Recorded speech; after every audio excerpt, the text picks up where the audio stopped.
one who bailed the rioters out of jail. We are seeing such damage and destruction throughout Minneapolis and St. Paul. They're going to want fundamental change. That's one of the exciting things in the midst of all this. Things have gotten so out of control, it is hard to understand. See the plume of smoke drift towards downtown Minneapolis. We are asking the governor, we're asking Mayor Fry, what is the plan? On Wednesday, around 6 p.m., I called the governor and asked permission.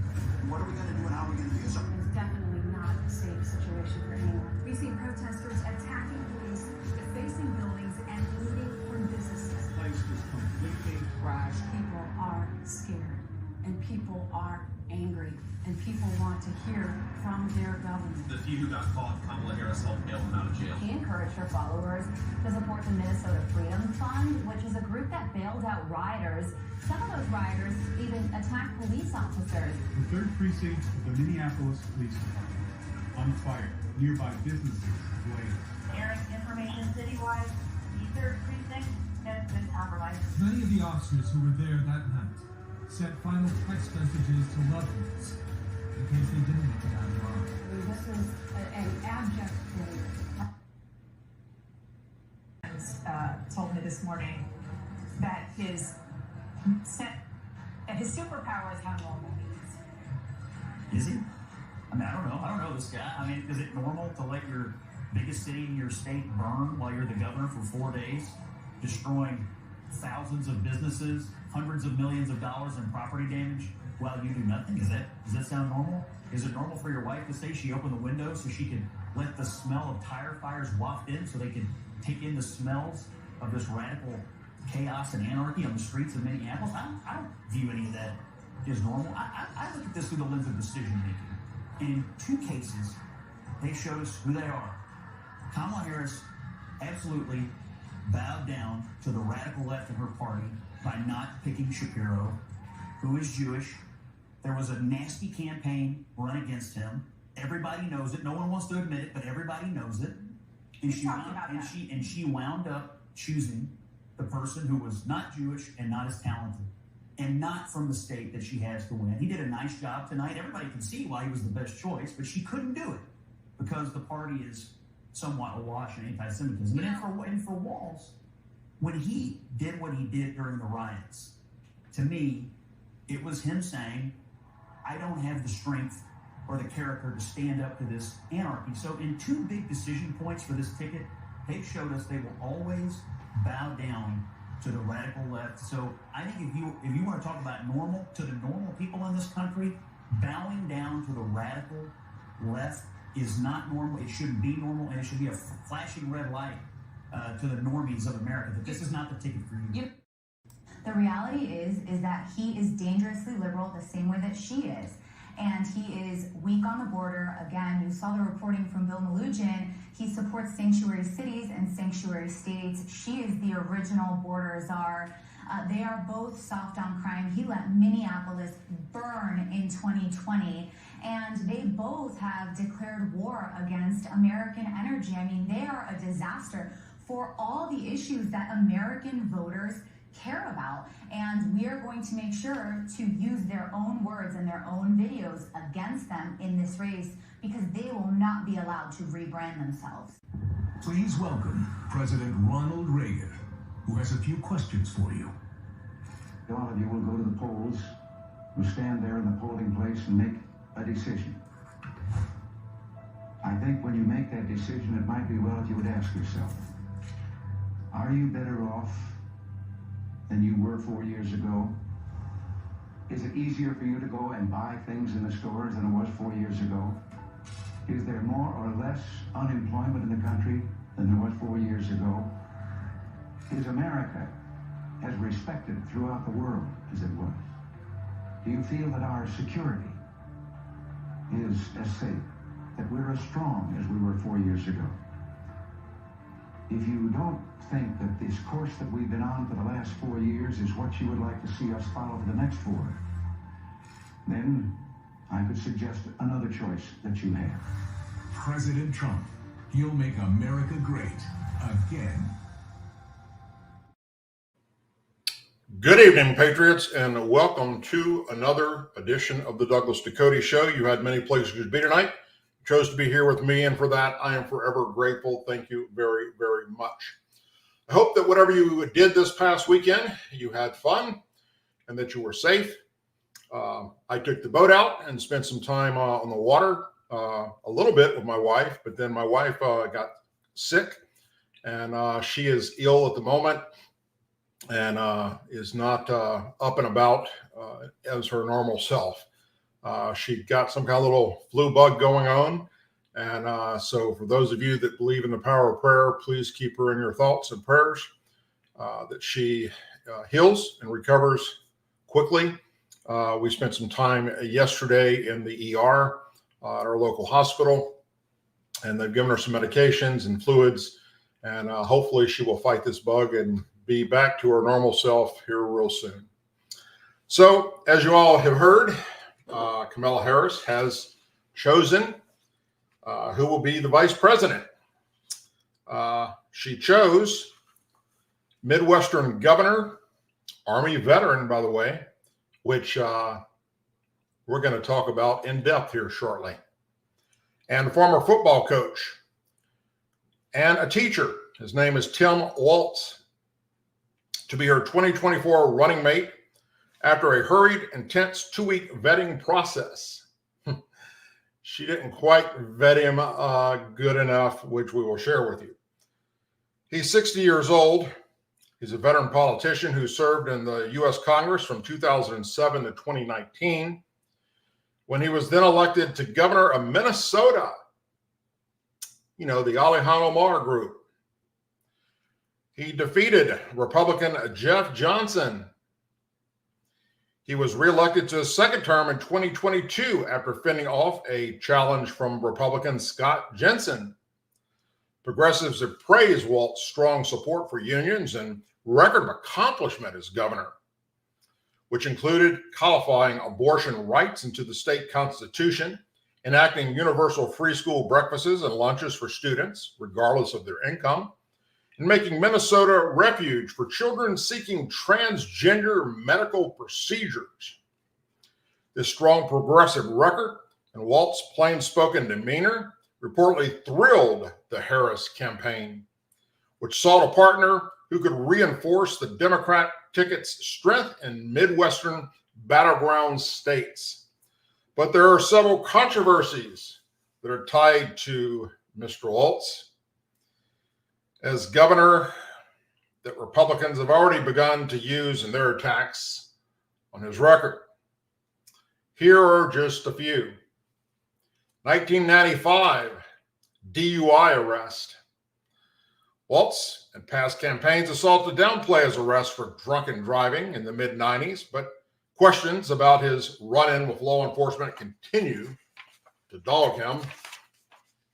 A 2022 report by Alpha News unearthed court records that cast doubt on the version of the story that Waltz has told on the campaign trail. On September 23rd, 1995, when Waltz was working as a teacher in his home state of Nebraska, he was pulled over going 96 miles per hour in a 50-mile-per-hour zone. In comments to reporters, Waltz, 2006 campaign for Congress in Minnesota's 1st District, insisted he was not drunk and blamed a misunderstanding with police on Waltz's defensiveness, which the governor, then campaign manager, said had since been surgically corrected. But a state trooper's report obtained by Alpha News contradicts all those claims. A strong odor of alcohol beverage was detected and emitting from Mr. Waltz's breath and person. The report said the trooper indicated that Waltz submitted to and failed both a field sobriety test and a breathalyzer test. So not only was he arrested for a DUI, which, so be it. Many people have gotten DUIs. I'm not saying that hold anything against you personally. Although, don't drink and drive. You could kill yourself or somebody else. But he lied about it. He was eventually taken to a Chariton hospital for a blood test before being booked into Dawes County Jail. Waltz was initially charged with driving under influence and speeding, but he got a plea deal. He pleaded guilty to a single count of reckless driving, according to Alpha News. Isn't that nice what you can do as a politician if you're a Democrat? Black Lives Matter riots. Waltz critics say his handling of Minneapolis riots after the 2020 killing of George Floyd was a failure and a low point of his first term as governor, and we all watched it play out on our television screens. He's been a disaster for Minnesota and is by far the most partisan governor that I can remember having, Minnesota GOP Chairman David Hahn said in a news conference. Going back to 2020, clearly, he did nothing to try and stop the riots going on in Minneapolis. I think he was fearful of alienating his progressive base who were supporting the riots. Camila Harris was raising money for the rioters to get them out of jail. Waltz deployed the National Guard to stop the violence after the mayor demanded he do so, which included the torching of a police station. But GOP lawmakers have said both the governor and Minneapolis Mayor Jacob Frey were too slow to act. Republican State Senator Majority Leader Paul Geltzman accused Waltz of a slow response to the riots, which left businesses in downtown Minneapolis in ruins. I called the White House for days of unbridled rioting with the governor frozen on what to do. Geltz wrote on X on July 28th. I know that Governor Waltz and President Trump did talk, but the governor refused to agree to any of what Trump suggested. I know Waltz finally brought the guard out in full for the next night, but Waltz was there 3 days too late. Pressure made him make that move to call in the National Guard. Hans Simler said Waltz waited 3 days before he could bring himself to ask the National Guard to be deployed. He also pointed to defund police movement roots in Minnesota's following Floyd's murder and the rioting of the Twin Cities. As a result of delayed action, hundreds of businesses across Minneapolis and St. Paul were devastated by the destruction and had to ask their local government to help recovering on top of what they've lost during the pandemic-related closures. COVID-19 lockdowns in his first term as governor. Waltz oversaw Minnesota's response to the COVID-19 pandemic. Like other Democrat leaders, he favored heavy-handed pandemic restrictions, including lockdowns and mask mandates. The Upper Midwest Law Center unsuccessfully challenged Waltz 2020 indoor mask mandates on constitutional grounds, but an appellate court sided with Waltz. Waltz also set up a hotline to report residents who violated COVID-19 mandates, as Fox 9 Minneapolis reported at the time. Now, I want you to think about that for just a moment. He set up a hotline for you to call in and rat out your neighbor who wasn't social distancing or wasn't wearing a mask or was going out in public when they shouldn't have. Let's ask Waltz to please take the hotline down in a post after it was established, calling the move unnecessary. We can all show a bit of kindness to our neighbors as we manage our times and need differently to stray and stay home efforts, the state senator said in the time. Pandemic Relief Fund investigation was ongoing. In addition to complaints over Waltz pandemic-era restrictions, Republicans have blamed the governor for lax oversight on pandemic programs that cost millions of taxpayer dollars. Federal prosecutors charged 70 people with defrauding federal food programs that funded meals for kids during the pandemic out of the $250 million of Waltz Watch. Known as the Feeding Our Future scandal, it's one of the country's largest pandemic aid fraud cases. The Office of the Legislative Auditor, a nonpartisan watchdog, delivered a scathing report in June that said Walt's Department of Education failed to act on all of the warning signs that they'd been delivering, did not effectively exercise its authority as an ill-prepared response, interfered in police shooting case. Waltz came under fire from Hennepin County Attorney Mary Mottry earlier this year for his comments on a police shooting case handled by her office. She said in June, dropped the cases against Minnesota State Trooper Ryan Logren, who was accused in the fatal shooting of a black motorist by the name of Ricky Cobb II. in a press conference announcing her decision, she made remarks against Waltz, saying that he had been very active in inserting himself into the case and was conflicted since he controls the Minnesota State Patrol. Fox 9 Minneapolis St. Paul reported. Have you ever seen this governor intervene in any case involving a defendant his entire tenure? She said on June 3rd. Well, it is appropriate for a governor who has never picked up the phone to call me, who is not a lawyer, who does not understand the nuance of this case, to talk about it publicly. To center Mr. Longhart as being the victim in this case, why has that been appropriate? Why hasn't he been called out? Waltz later told reporters that had Minority not dropped the charges against Logren, he would have used his executive authority to remove her from the case. It was in my hope that the county attorney would get to this position at some point if the decision had to be made. Yes, we would have done that, Waltz said. Hamilton County Attorney's Office denied that rumors of Waltz's intention to remove the case affected the decision. So police say an officer gets shot and the governor sides with the bad guy. Now, I told you that we're going to talk a little bit about Tim Waltz's military record. I'm going to share with you a write-up in the West Central Tribune about Tim Waltz. This was published on November 2nd, 2018. Tim Waltz has embellished and selectively omitted facts and circumstances of his military career for years. We, retired command sergeant majors of the Minnesota National Guard, feel it is our duty and responsibility to bring forth the truth as we know it concerning his service record. So we have put together a timeline of his service post 9/11. To the best of our knowledge, this information is completely true, having been verified by all those who served in positions with firsthand knowledge of the facts and circumstances of his service and departure from the Minnesota National Guard.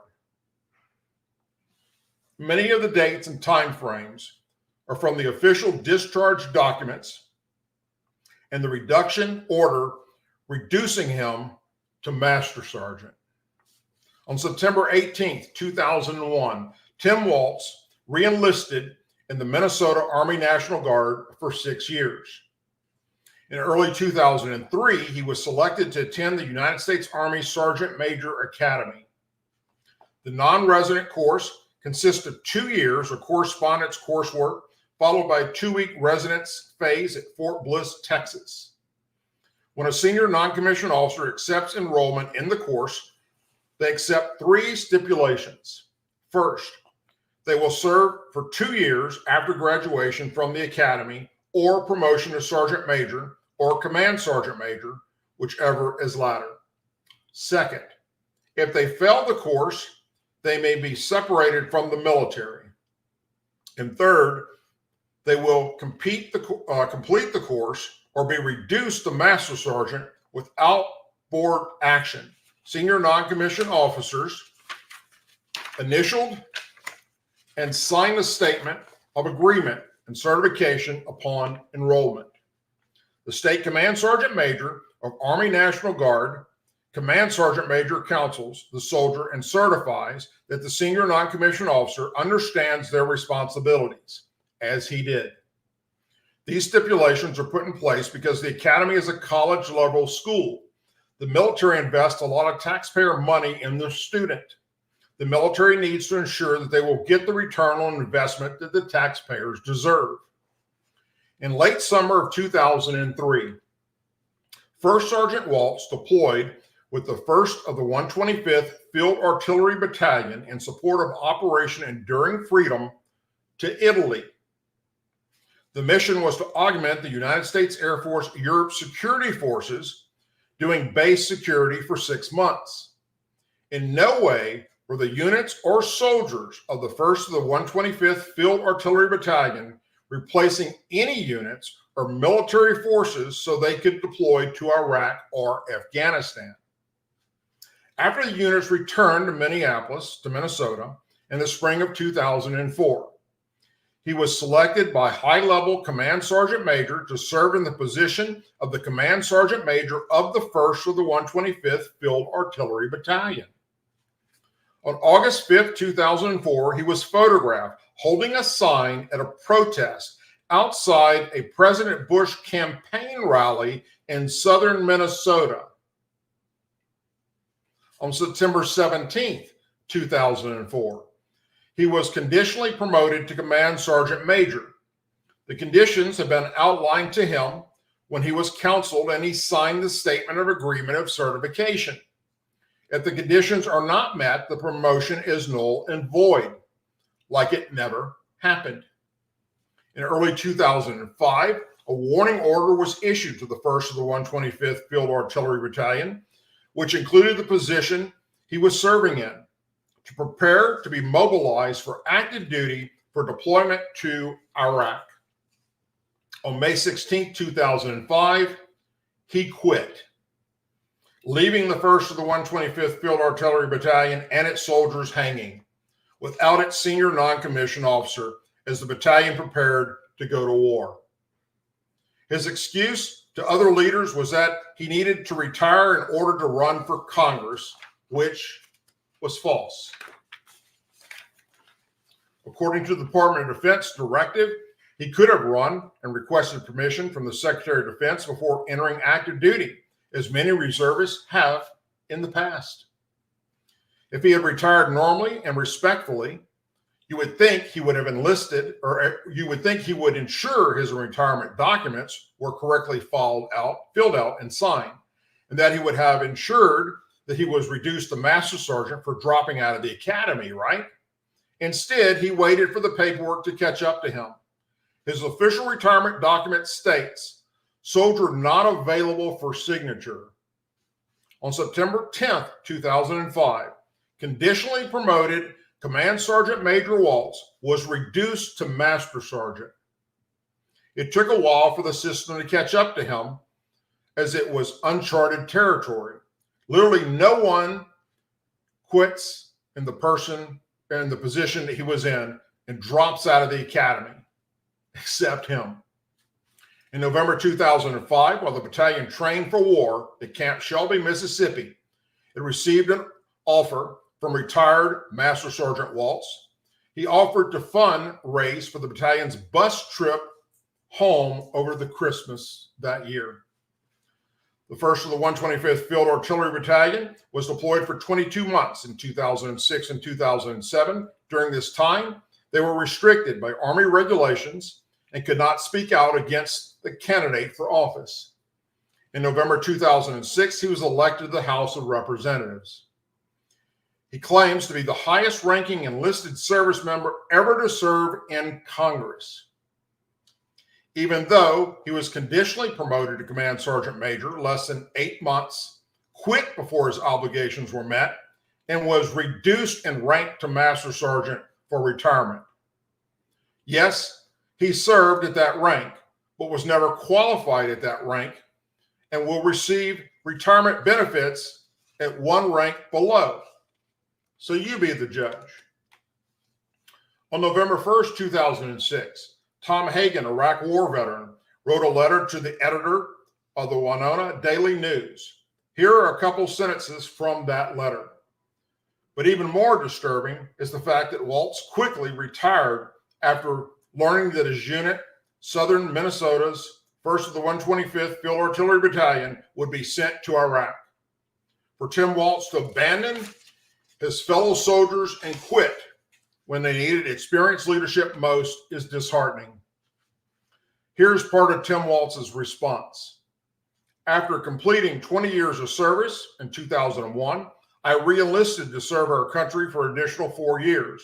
Following September 11th attack, retired the year before, my battalion deployed to Iraq in order to run for Congress. According to his official report of separation records of service, his DD-214. He reenlisted for 6 years on September 18th, 2001. However, in his response, he says that he reenlisted for 4 years, conveniently retiring a year before his battalion deployed to Iraq.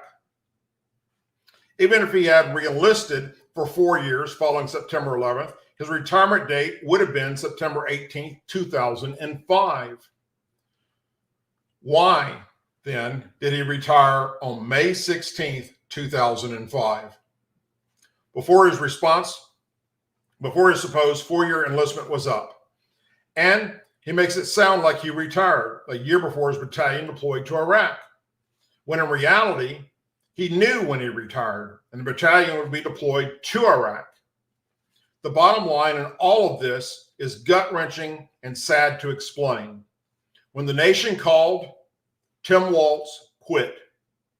He failed to complete the United States Army Sergeant Major Academy. He failed to serve for 2 years following completion of the academy, which he dropped out of. He failed to serve 2 years after the conditional promotion to Command Sergeant Major. He failed to fulfill the full 6 years of his enlistment he signed on September 18, 2001. He failed his country. He failed his state. He failed the Minnesota Army National Guard, the 1st of the 125th Field Artillery Battalion, and his fellow soldiers. And he failed to lead by example, and that is shameful. And it is signed by Command Sergeant Major Paul Herr and Command Sergeant Major and the Command Sergeant Majors of the battalion and the brigade. So there you go. Camila Harris picks a military veteran that is a liar and embellished what he did. She picked an Army quitter. Now, I give him kudos for serving, but it's very convenient that you decided to drop out and quit the academy when you find out your unit's being deployed, and when you graduate from the academy, you will have to go to Iraq. And then the lie and say it was because you needed to run for Congress, and the Department of Defense says that's no reason. Shame on the Minnesota National Guard for allowing him out of his commitment. And then to claim that you were a Command Sergeant Major when you were, yes, promoted to Command Sergeant Major, but that was based on the fact that you would graduate from the academy for Command Sergeant Major, and you didn't do that. You quit. You dropped out. So, as a military combat veteran in the United States Army, as well as the Army National Guard, Tim Waltz is a freaking loser, a sham artist, to say the least. And yet another show of what incompetent leadership looks like, aka Joe Biden and Camila Harris. Several U.S. contractors have been injured following a rocket attack on an American air base in Iraq, sparking serious fears of another World War III and causing the stock market to tumble, as I'm sure you've seen. The Al-Assad air base was targeted by missiles just days after the U.S. deployed 12 warships and fighter jets to the Middle East following the assassination of Hamas leader in Tehran. 2 Soviet-made rockets fired by Iran fell inside the base. Now, let me stop there for a second and repeat that, because we're going to talk about that here in a little bit. The 2 rockets that were fired at U.S. base in Iraq to try and kill American service members was built in Russia.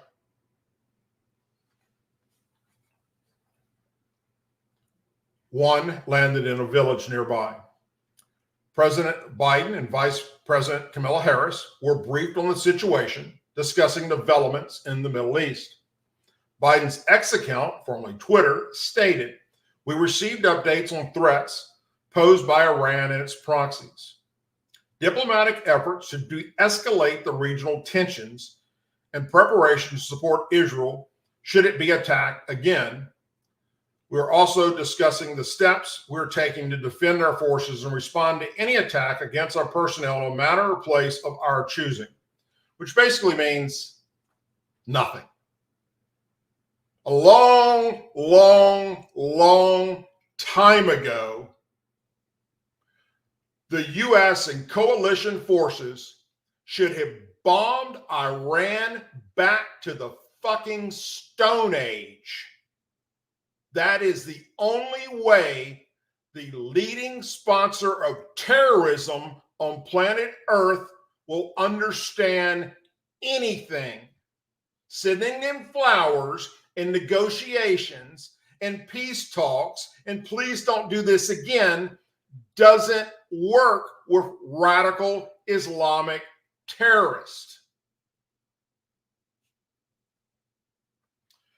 An official confirmed to CNN and Reuters that there had indeed been a rocket attack against U.S. and coalition forces at the air base in Iraq. Intel indications are that several U.S. personnel were injured. Base personnel are conducting a post-attack damage assessment as we speak. And there may be other people that were injured. There may have been some that were killed that I don't know about yet. The missile attack comes aimed at escalating tensions in the Middle East following the assassination of high-ranking Hamas and Hezbollah members. There are fears that Iran is preparing to launch an immediate attack on Israel, potentially targeting a full-scale war in the region. Washington has decided to increase its presence in response to Iran's threats to attack Israel after the killing of the Hamas leader. Threats from Iran and its allies in Gaza, Lebanon, and Yemen have prompted the U.S. reaction. Some experts on Israeli foreign policy are concerned that the regional war will obstruct a ceasefire agreement between Israel and Gaza, as well as bolster Israeli prime minister's power and public image among Israelis. Oh God, don't let that happen. A statement issued by Joe Biden last week emphasized the U.S. commitment in supporting its ally Israel against attacks from Iran and its proxies without mentioning the ceasefire deal in Gaza.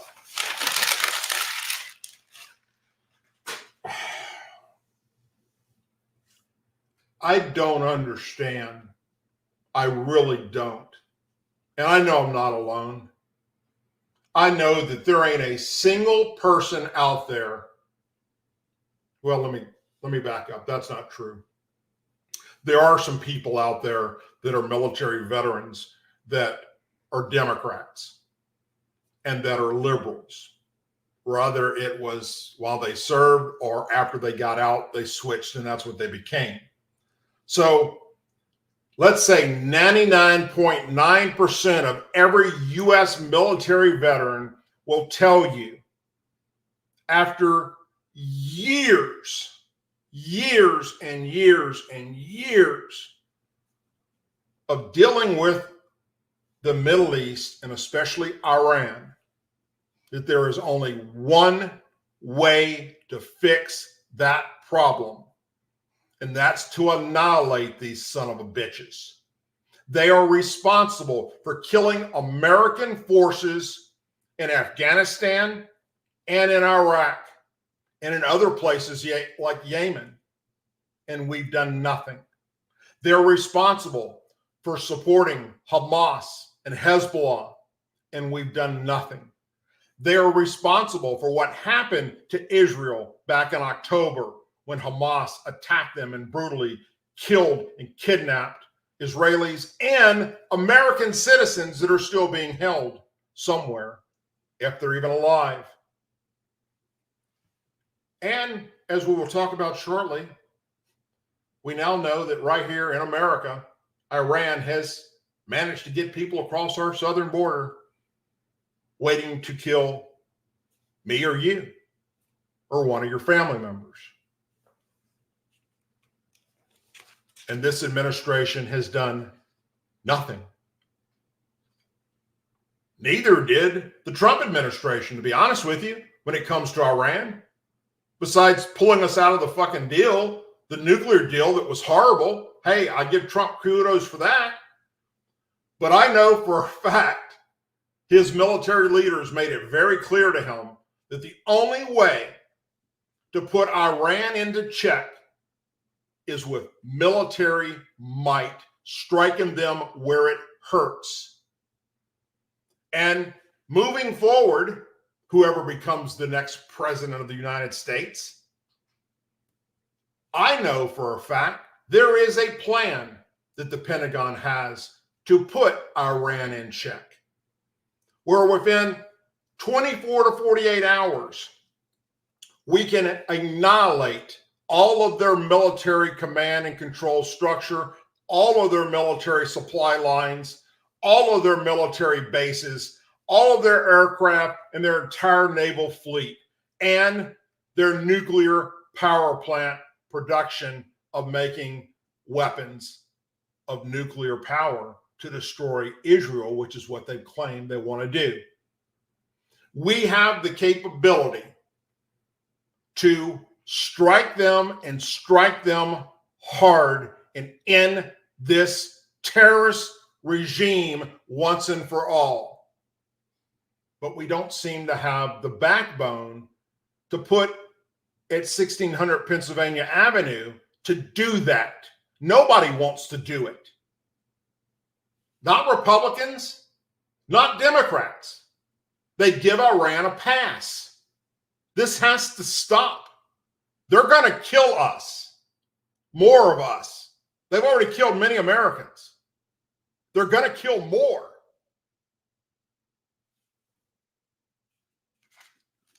In another show of failed leadership, aka Joe Biden and Camila Harris, nearly 100 illegal immigrants on the terrorist watch list have been released into the United States during the Biden-Harris administration, while Border Patrol agents have encountered migrants on the watch list from dozens of different countries. A new House report is now revealing. Under the Biden-Harris administration, of more than 250 illegal aliens on the terrorist watch list who were encountered by Border Patrol at the southwest border between fiscal year 2021 and 2023, Department of Homeland Security has released into American communities at least 99 terrorists from the Middle East that were on the terrorist watch list, with at least 34 others in Department of Homeland Security custody, but not yet removed from the United States for some unknown reason. The report by Republicans in the House Judiciary Committee, a copy of which has been obtained by Fox News Digital. The staff interim report also found that immigration judges granted bond to at least 27 migrants on the terrorist watch list who entered illegally, and that Border Patrol has encountered tens of thousands of migrants from countries that could present national security risk, including, are you ready for this? 2,134 Afghan nationals, 33,347 Chinese nationals, 541 Iranian nationals, 520 Syrian nationals, and 3,104 Uzbek nationals. That does not include the untold number of potential terrorists that invade Border Patrol to enter the United States as part of the nearly 2 million gotaways since the beginning of the Biden-Harris administration, the report states. The report, citing information provided to committee staff in June, also found that Border Patrol had encountered migrants on the terrorist watch list from 36 different countries, including places of active terrorism presence, including Afghanistan, Iraq, Lebanon, Pakistan, Somalia, Syria, Tajikistan, and Yemen. The terrorist screening data set contained sensitive information on terrorist identities. It initially contained only known or suspected terrorists, but now also includes additional individuals who represent a potential threat to the United States, including known affiliates to Watchlist individuals. The concern about potential terrorism has grown and the ongoing crisis at our southern border, with record numbers of migrants have been encountered since the Biden administration took office in 2021.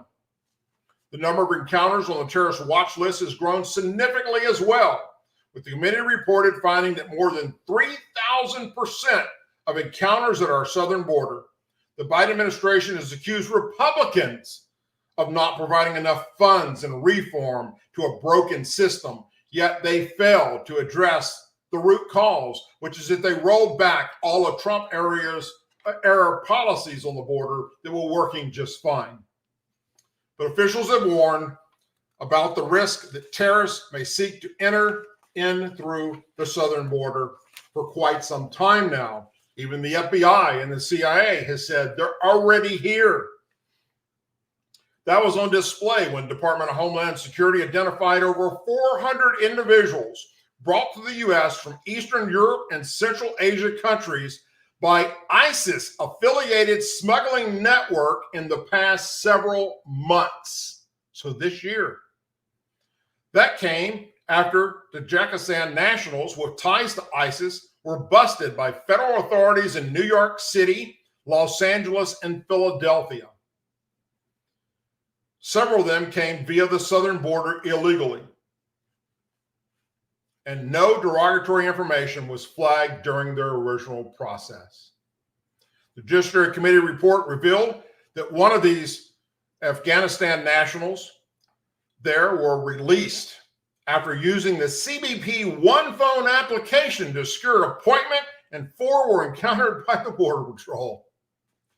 Although American communities already feel the disastrous effects of the Biden-Harris immigration policies, the worst is still yet to come, the staff interim report alleges. With national security experts and immigration officials increasingly concerned about the threat of terrorism originating from the border, it is clear that policymakers must take all necessary steps to secure the border and stop the flow of illegal aliens. However, the Biden-Harris administration has refused to address the national security nightmare created by its radical open borders agenda. Now, I've said this many times, and I'll keep saying it. It's not if another 9/11 style terrorist attack happens here in America. It's when will it happen and where will it happen? And when it does, you can thank Joe Biden and Camila Harris' failed leadership on our southern border and the failure to deal with the Taliban and Afghanistan in the withdrawal process, and the failure to deal with Iran and China and Russia, which we're about to talk about next.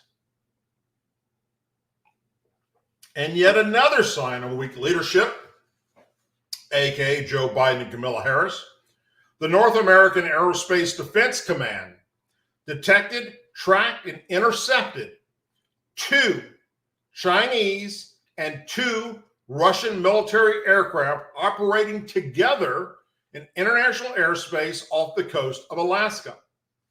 A Chinese defense official said that the planes were operating over the Barents Sea as part of a planned joint exercise and had nothing to do with recent tensions between Washington, Beijing, and Moscow over cooperation between the latter 2 nations.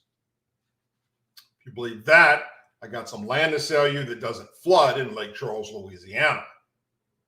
Sell it to you pretty damn cheap, too. NORAD, a binational military command between the United States and Canada, said 2 Russian Tu-95 bomber aircraft and 2 Chinese H-6 bomber aircraft were detected in the Alaska Air Defense Identification Zone.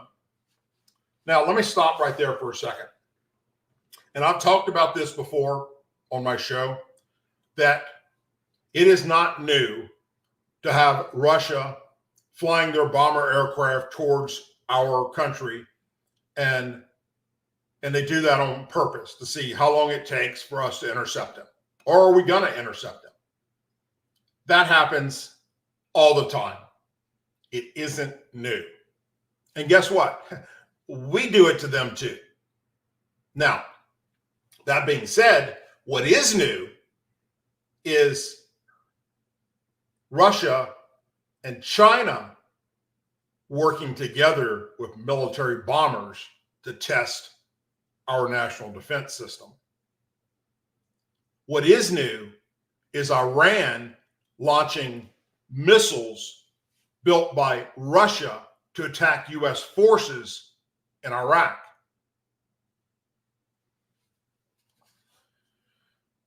Now, the Alaska Air Defense Identification Zone. This is where sovereign airspace ends and is the defined stretch of international airspace that requires the ready identification of all aircraft in the interest of national security, NORAD said, adding that the U.S. and Canadian forces have been ready to respond if needed. NORAD employs a layered defense network of satellites, ground-based and airborne radars, and fighter aircraft to detect and track aircraft, it said. Well, with the exception of we allowed Chinese to fly spy balloons across America under this administration. U.S. Defense Secretary Lloyd Austin said the joint operation by Chinese and Russian aircraft near America was unprecedented. This is the first time that we've seen these two countries fly together like that, Austin said at a Pentagon press briefing. They're always testing us, and that's no surprise to any of us.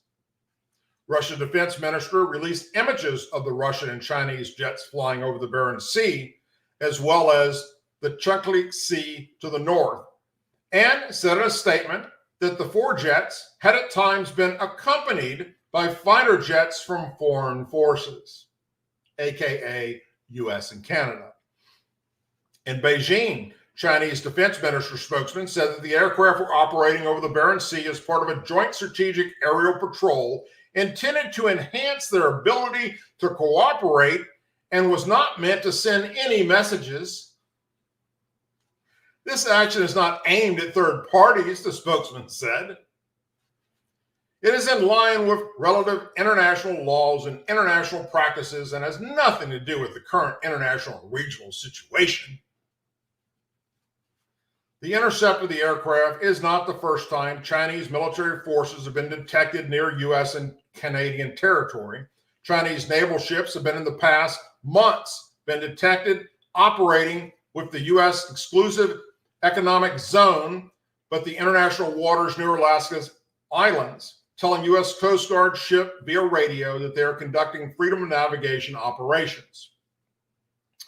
The explanation of the presence was an allusion to the U.S. military request freedom of navigation tours of the portion of the U.S. South China Sea, which are meant to counter China's extensive sovereignty claims to the international waters, but have cautiously pissed off Beijing. After the incident, Senator Dan Sullivan of Alaska said he believed it was only the beginning of what would be an increased Chinese military and naval presence around American territory. Our military needs to be ready for increased Chinese and joint Chinese and Russian military activity near Alaska's coast, Sullivan said in a post on X.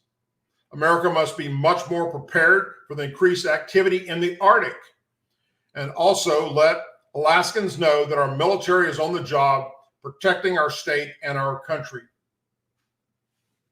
Russia has also stepped up its military presence near U.S. territory, recently conducting military exercises with Cuba, which lies just 90 miles south of Florida. A report earlier this month said China, too, has built its own intelligence gathering operation in Cuba. The report issued by the Center for Strategic and International Studies on July 1st said the spy station would allow Beijing to monitor air and maritime traffic up to 9,000 miles away. prompting security concerns from U.S. defense officials and diplomats. But Beijing has denied claims that it's trying to target the continental United States. As they said, a spokesman for the Chinese embassy in Washington denied that such spy stations even exist. Such claims are nothing but slander, he wrote, also in a post to X. The U.S. side should immediately stop its smearing of China. The joint Chinese-Russia drills near Alaska also come as Washington, Beijing, and Moscow compete for geopolitical dominance in the Arctic region, as Beijing eyes a greater presence there. The Pentagon this week released the updated Arctic strategy. It cautioned that Beijing and Moscow plan to extend their presence in the region and hold U.S. and allied territories at risk, and calling for greater U.S. military forces on operating in the Arctic region. Thanks a bunch, Joe Biden, Camila Harris. That wasn't bad enough. Iran is now issuing a warning to all airlines to avoid the airspace over its country. Iran's actions have caused considerable concerns, especially in connection with the announced retaliation against Israel. The authorities in Tehran issued a NOTAM dispatch to pilots instructing airlines to avoid airspace over the center, west, and northwest of the country. Some airlines have already changed their routes. On flight tracking maps, there's an increased traffic over Iraq and noticeable emphasis on Iran. The announcement caused quite a stir. Iran has been threatening for several days to carry out an attack on Israel. The attack will likely involve the Lebanese Hezbollah and its intention as retaliation. In recent months, the situation in the Middle East has become exceptionally tense. Last week, there was an attack in Beirut that killed the military leader of Hezbollah. The next day, an attack in Tehran killed the leader of Hamas. Both Iran and Hamas accused Israel and make them responsible for the attacks, although Iran goes and attacks a U.S. base in Iraq. Federal law enforcement officials have charged a Palestinian national who allegedly has been plotting to assassinate top U.S. politicians and former President Donald Trump. Asif Marchant, 46, was arrested while in the process of attempting to murder-for-hire scheme in which he paid undercover U.S. agents to arrange meetings with potential killers, according to a criminal complaint unsealed today in New York. Marchant, who has ties to Iran, traveled to New York City to meet undercover agents and was arrested before he could flee the country. Both CNN and WABC reported the plot was against Donald Trump. This is a breaking story, and more of this to come as we learn more details about this attempted assassination moving forward. Now, if you listen to the left and you listen to Democrats, all they talk about is MAGA is crazy, MAGA is anti-American, MAGA is the devil, it's white supremacy, it's just the most horrible thing on the face of the earth. Make America great again. How dare you?